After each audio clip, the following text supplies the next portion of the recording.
लोकसभा निवडणुका 2024च्या अनुषंगाने आचारसंहिता लागू झाल्यापासून सर्व प्रशासकीय यंत्रणा कार्यान्वित करण्यात आलेली आहे।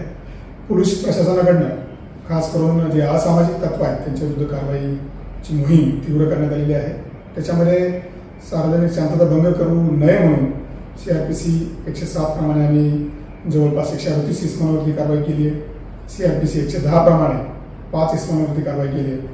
तसंच काही संशयास्पदरित्या काही दखलपात्र गुन्हा करण्याच्या उद्देशाने फिरत आहेत अशा संशयावरून आपण CRPC 109 प्रमाणे जवळपास 10 लोकांवरती सुद्धा कारवाई केली आहे।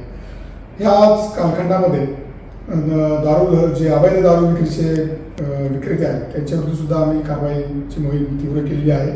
आतापर्यंत जवळपास 60 अवैध दारू विक्रेत्यांविरुद्ध कारवाई केलेली आहे आणि त्यांच्याविरुद्ध सुद्धा 93 जो कायदा आहे कलम आहे त्याच्याप्रमाणे सुद्धा कारवाई केलेली आहे।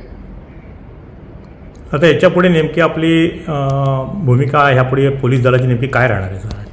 याच्यामध्ये लोकसभेची निवडणूक अत्यंत चांगल्या वातावरणामध्ये फ्री आणि फेअर वातावरणामध्ये व्हायला पाहिजे। कुठल्याही प्रकारच्या दहशतीचा वापर होऊ नये यासाठीची पूर्ण खबरदारी घेण्यासाठी प्रशासकीय यंत्रणा कार्यान्वित आहे।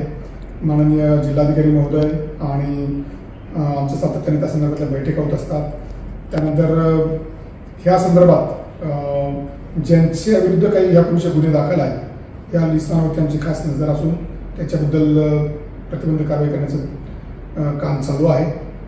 आणि आपल्या सर्वांना कल्पना आहे सोशल मीडियासुद्धा मोठ्या प्रमाणात गैरवापर होण्याची शक्यता असल्यामुळे सोशल मीडियावरती सातत्याने आम्ही पहारा ठेवलेला आहे।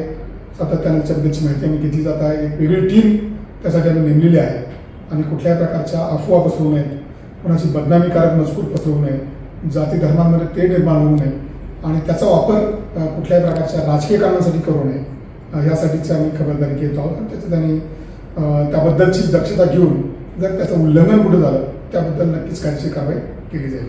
संवेदनशील मतदान केंद्र जिल्ह्यात किती आहेत त्या दृष्टीने काय आपली विशेष मोहीम आहे का? त्यासाठीची बैठका त्याच्याबद्दलची माहिती घेण्याचं काम जिल्हाधिकारी महोदय करतायत आणि त्याबद्दलची माहिती जिल्हाधिकारी महोदयांकडून दिली जाईल।